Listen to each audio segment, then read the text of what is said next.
आज हम पहुंचे हैं भवाना विधानसभा के बेगमपुर में और यहाँ पे अखिल भारतीय महासभा है वो क्षत्रिय समागम करवा रही है और बड़ा क्या नाम से वहाँ पे हजारों की संख्या में लोग पहुँच रहे हैं। तो हम रणविजय जी आए हुए हैं, तो रणविजय जी से चाहते हैं कि जी ये आप पहली बार करवा रहे हो या पहले भी आपने? देखिए, हम लोग क्षत्रिय समागम क्षत्रिय महासभा की तरफ से पहले भी करवाते आ रहे हैं, लेकिन हमेशा ये क्षत्रिय समागम किसी न किसी राज्य की राजधानी में होता था।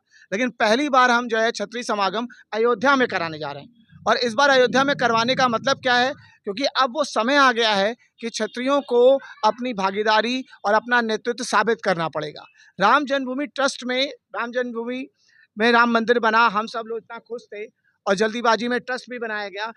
एक तरफ बात किया जाता है कि सभी समाज के सहभागिता रहेगी, तो क्षत्रिय समाज का कोई प्रतिनिधित्व राम जन्मभूमि ट्रस्ट में क्यों नहीं रखा गया? और हमारे कुल वंश के प्रभु श्री राम थे और हमारे कुल वंश का कोई प्रतिनिधित्व वहाँ नहीं रखा गया, और तभी वहाँ कोई किसी का भी भावनात्मक जुड़ाव नहीं है, तभी अनुशासन की कमी हुई और तभी दान और चंदे की चोरी की ये सारी घटनाएं घट रही हैं।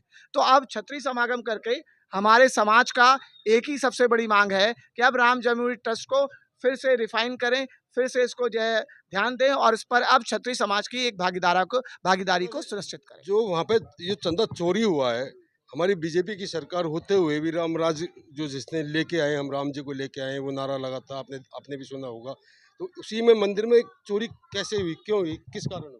देखिए, मंदिर में चोरी होने का सबसे बड़ा कारण क्या है ना, भावनात्मक जुड़ाव ना होना। सबसे बड़ा कारण है कि हमारे उस जो ट्रस्ट बनाई गई है, एक तो ट्रस्ट में कोई महिला पक्ष नहीं रखा गया। जब तक आप महिला पक्ष नहीं रखते हैं तो शिव के साथ शक्ति नहीं आती है। जब आपने ट्रस्ट बनाया है, तो जब कार सेवा हुई है, जब बाबरी मस्जिद तोड़ी गई है, या जब बच्चा राम का है, तो उस समय केवल जो है पुरुष नहीं, महिलाएं भी थी। 1000 महिलाएं भी कार सेवा की, आप उस डिटेल उठा के देखिए तो कम से कम 1000 महिलाओं की भी टीम थी जिसने वहां पे काम किया था, है ना? तो क्या उन कार सेवकों की याद में या उस महिलाओं की जिन्होंने अपने घर से निकल के 1992 में, आज के ज़माने नहीं, उस ज़माने में यदि 1000 महिलाओं ने निकल कर जहाँ गोलियां चलने का डर था और वहाँ उन्होंने जब बाबरी मस्जिद को तोड़ने की हिम्मत दिखाई, तो क्या उस बात को याद करते, उस सहभागिता याद करके कोई भी महिला पक्ष उसमें ट्रस्ट में नहीं रखा जा सकता था? अब आप सोचिए, लता मंगेशकर चौक चौराहे पे बना गया, भाई उनका राम जन्मभूमि में क्या योगदान था? है, कोठारी बंधु के नाम पे चौराहा बना दिया जाता और उनकी प्रतिमा लगा दी जाती। उन कार सेवकों को क्यों भुला दिया गया जिन्होंने जान दे दी, है ना? तो कहने का मतलब ये है कि ये इस जो ट्रस्ट बना है, उस ट्रस्ट में भावनात्मक जुड़ाव नहीं है, और भावनात्मक जुड़ाव नहीं है, दूसरा शक्ति नहीं है।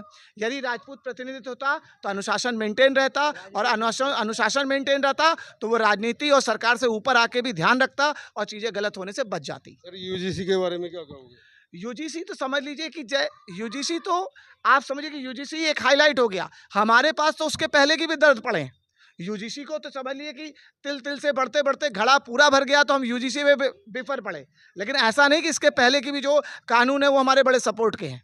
तो कहने का मतलब यूजीसी तो समझ लीजिए सीधे पहले बच्चा पढ़ाई करता है, पढ़ाई करने के बाद नौकरी में आरक्षण, उन सब चीज़ों को झेलता है। अब वो जब हमने इस चीज़ को नहीं मना किया, नहीं विरोध किया, तो वो हमारे बच्चों की पढ़ाई पर आ गए कि ठीक है, तुम्हारी शिक्षा के स्तर पे भी हम जाएंगे और वहाँ भी डिस्क्रिमिनेशन लाएंगे।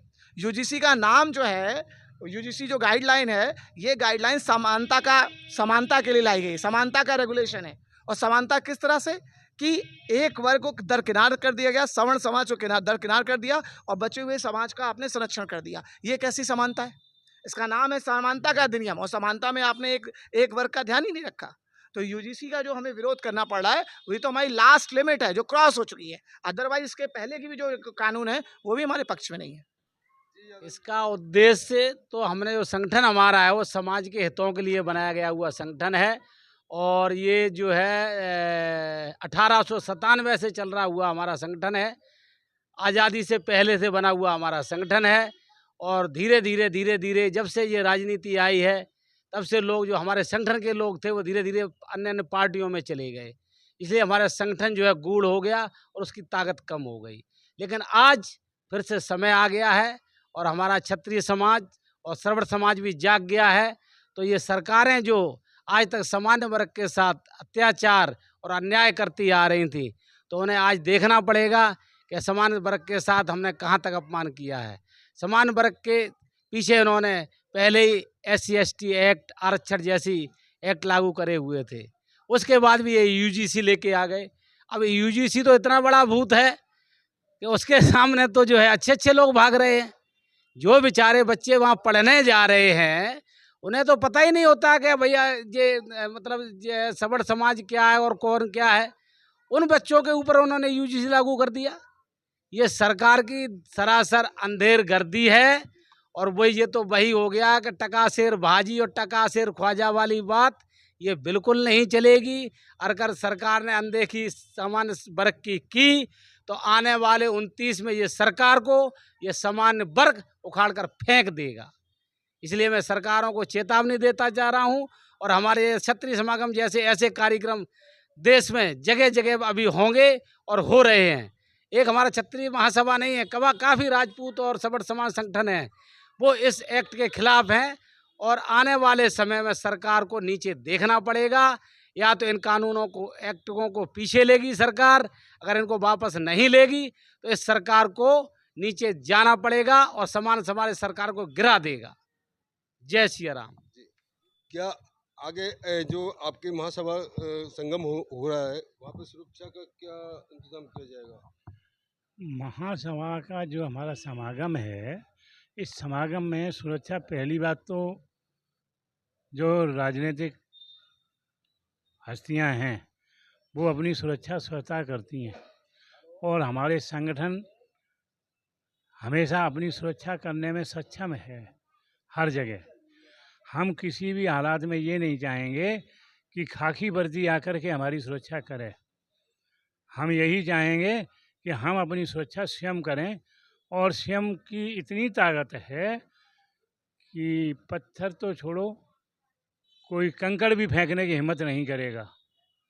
जहाँ भी छतरी खड़ा हुआ है वहाँ सबको पीछे आना पड़ा है। छतरी ही आदि है, छतरी ही आदि है सनातन का, और सनातन को सुरक्षा देना हमारा काम है, हम दे लेंगे। अब ये तो थी हमारी अपनी सुरक्षा की बात। दूसरी सुरक्षा की बात ये है कि हमारी एक सुरक्षा का डेमो दिखाया जाएगा। वो डेमो देखिए और उस डेमो के हिसाब से ये समझना कि जो है हमारा जो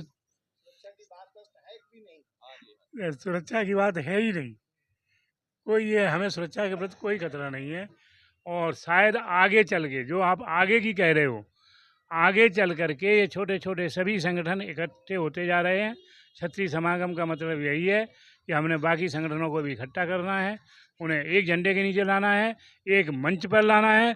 जिस दिन क्षत्रिय समाज एक मंच पर होगा उस दिन सुरक्षा की संभावना इतनी मजबूत है कि पूरे हिंदुस्तान में किसी महिला के साथ असुरक्षित नहीं हो, कोई महिला असुरक्षित नहीं होगी, कोई व्यापारी असुरक्षित नहीं होगा और किसी मंदिर के जेवर नहीं लूटे जाएंगे। ये क्लियर बात है।